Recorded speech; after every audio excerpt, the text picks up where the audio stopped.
Para pendengar yang kami hormati, selamat berjumpa kembali dengan RBM, Reform Broadcasting Ministry, dari Sekolah Tinggi Teologi Reform Indonesia yang ada di Kemang Utara, Jakarta Selatan. Dan kita masih di dalam topik yang sama, yaitu membicarakan mengenai the dying of love, yaitu kematian dari cinta, yaitu hubungan suami istri, bahkan di antara suami istri Kristen sekalipun. Kita seringkali jumpai bahwa cinta itu sudah menjadi kering, bahkan menuju pada kematian. Alasannya bisa macam-macam. Tetapi kali ini kita akan fokuskan kepada kekecewaan yang memang oleh karena wajarnya seharusnya seorang suami itu menjadi breadwinner yang bisa memberikan nafkah, bahkan semua kebutuhan di dalam rumah tangganya. Tapi seringkali juga kita melihat ada pasangan suami istri mempunyai pasangan yaitu seorang suami yang ternyata dia bukanlah seorang yang bisa bekerja dengan baik. Sehingga akhirnya kekecewaan demi kekecewaan, lalu mulai kehilangan respek. Dari kehilangan respek sampai kehilangan rasa cinta sama sekali. Oleh karena beban itu terus-menerus tidak pernah terangkat. Di dalam kehidupan rumah tangga selalu harus ada uang yang tersedia minimal untuk memenuhi kebutuhan-kebutuhan primer dari orang. Misalnya makanan yang secukupnya, bahkan untuk membeli akan pakaian atau kebutuhan-kebutuhan sehari-hari, termasuk juga membayar uang sekolah untuk anak, pengobatan kalau ada sakit dan sebagainya, dan dengan kondisi finansial yang tidak menentu. Itu seringkali kehilangan daripada rasa respek itu muncul. Jikalau suami ternyata tidak bisa provide, tidak bisa menyediakan itu, dan tidak menentu, pekerjaannya tidak jelas, bahkan ada rekodnya. Seringkali sudah dibantu oleh orang tua, oleh mertua, oleh kakak, oleh saudara, oleh paman, bahkan diberikan modal. Dan ini seringkali ada individu-individu yang memang kemampuannya untuk mengelola akan keuangan dan bekerja itu lemah. Jadi tipe misalnya kepribadian dependent yang selalu sebetulnya hanya bisa jikalau dia kerja yang memang mudah dan di bawah supervisi orang. Tapi untuk pegang uang sendiri, dia tidak tahu bagaimana, tidak mempunyai kreativitas untuk mengembangkannya. Padahal hidup pada zaman sekarang, ekspektasi daripada keluarga, khususnya dari istri dan orang-orang dekat itu, selalu ingin melihat ada kemajuan. Anak-anak mempunyai masa depan, keluarga ini juga cukup stabil dan sebagainya. Jadi inilah yang terjadi. Jadi cinta itu kadang-kadang itu oleh karena melalui respek yang sudah mulai hilang. Biasanya itu pelan-pelan itu mulai mati. Sehingga melihat suami yang tadinya sebagai individu yang barangkali dalam hal-hal tertentu cukup menyenangkan. Barangkali dia itu tadinya suka bercanda dan orang yang juga tanda petik enak diajak bicara. Tapi realitanya dia tidak mampu untuk bisa memberikan kebutuhan seisi rumah tangganya. Jadi mari kita dengar apa yang Bu Esther mau katakan dalam hal ini ya. Ya Pak, sebetulnya ini kan menjadi bagian yang sangat sulit. Oleh karena kita melihat tidak semua seperti yang Bapak katakan. Dan tidak semua laki-laki menjadi breadwinner. Tapi ada laki-laki yang lemah. Yang memang daya juangnya itu tidak terlalu tinggi. Sehingga kalau dia berusaha, kemudian gagal, dia tidak mau berusaha lagi. Nah itu bagaimana Pak? Ini kan satu kepribadian gitu Pak. Ya itu makanya sulit ya. Masalah di dalam hidup jikalau terbentur kepada kelemahan dan kelainan dari kepribadian, itu biasanya merupakan sesuatu yang sulit sekali diperbaiki. Jadi yang bisa adalah yang pertama, istri itu harus tahu jikalau sampai dia itu sudah menikah dengan seorang dengan kelemahan seperti ini, seharusnya dia belajar untuk bisa mengembangkan dengan potensi yang ada pada dirinya. Maksudnya istri juga ikut bekerja. Bekerja, dan sekarang bahkan istri itu seharusnya belajar mirip seperti wanita yang disebutkan dalam Amsal Sulaiman 31. Yaitu wanita yang belajar untuk mandiri, bahkan mulai mengembangkan potensinya. Ada kemungkinan bahkan lebih mampu daripada banyak laki-laki pada umumnya. Di dalam Amsal Sulaiman 31, wanita tersebut adalah wanita yang melakukan segala sesuatu. Dia yang menjadi breadwinner. Dia yang memimpin baik anak-anak maupun pembantu-pembantu, pegawai-pegawai, dan pekerja-pekerja dalam rumahnya. Dia bahkan yang mencipta sistem sehingga bisa menjadi penolong bagi keluarga-keluarga lain yang berkekurangan. Dia bahkan mempunyai strategi, memilih jenis pekerjaan yang tidak membuat dirinya terserap 100% ke sana. Sehingga dia masih bisa menjahit pakaian untuk seluruh keluarganya dan sebagainya, memberikan petuah, teladan, mengajar kepada orang-orang lain dan sebagainya dan sebagainya. Oleh sebab itu dia memilih jenis pekerjaan yang tanda petik bisa ditinggal, bisa didelegasikan. Seperti disebutkan menanam anggur dan sebagainya. Bahkan dia mendatangkan melalui ekspor dan impor, yaitu kapal-kapal pedagang yang disebut saudagar dari luar negeri. Ini menarik sekali. Dan wanita seperti ini itu menunjukkan bahwa dirinya mempunyai potensi.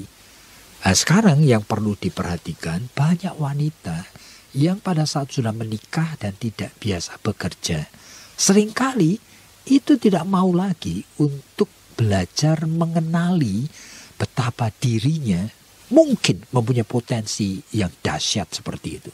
Tapi Pak, ini juga ada bahayanya begitu. Kalau dia pintarnya seperti Amsal 31 dan dia menjadi breadwinner perempuan ini, itu kan lalu suami tidak mengerjakan apa-apa gitu Pak.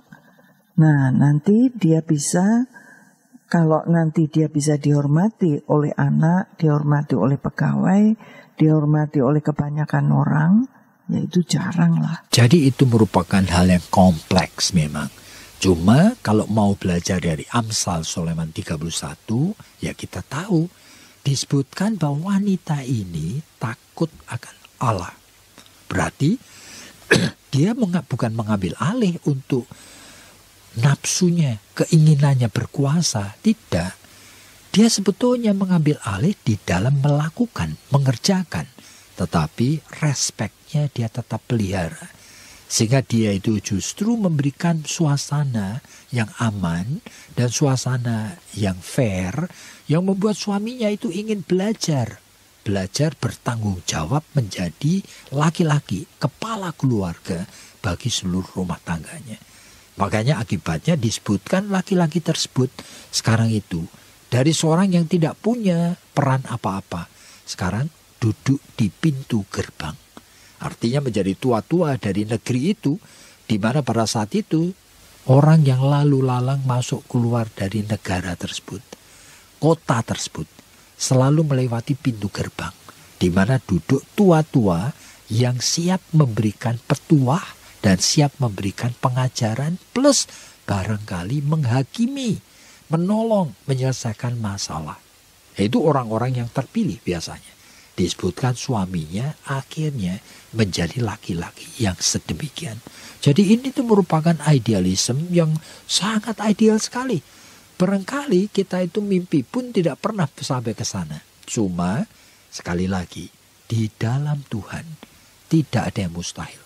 Jikalau wanita tersebut menghadapi suami yang loyo, yang ternyata tidak mampu menjadi breadwinner, Tetapi dia tidak lalu give up, tidak membiarkan cintanya mati. Tetapi dia itu meminta pertolongan Tuhan supaya dirinya sekarang bangkit.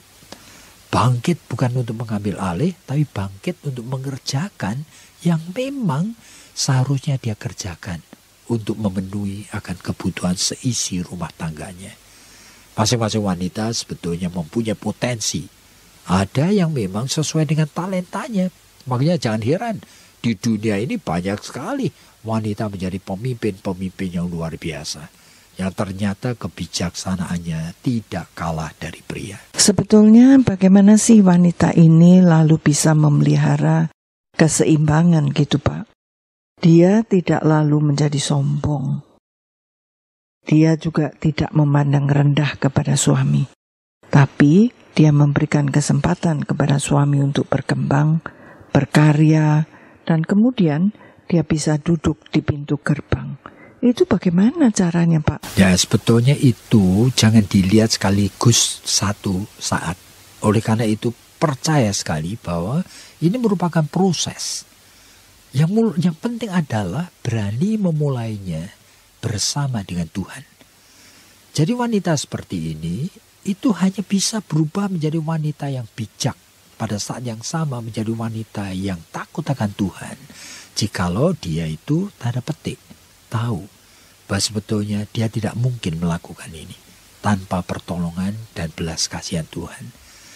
Jadi sebetulnya menjadi wanita yang powerful itu sebenarnya menjadi kehendak Tuhan di tengah kondisi hidup yang kadang-kadang itu tidak berpihak kepada kita. Jadi Pak, ini kalau boleh saya simpulkan bahwa tanpa dia itu menjadi bijak dan takut akan Tuhan, itu sebetulnya pekerjaan yang banyak. Kan cuma membuat dirinya itu pusing dan membuat dirinya selalu berpikir, waduh, aku kok bekerja berat ya, seperti ini. Sedangkan suamiku enak-enak duduk-duduk di pintu gerbang. Kan dia jadi jengkel dan gregetan gitu loh Pak.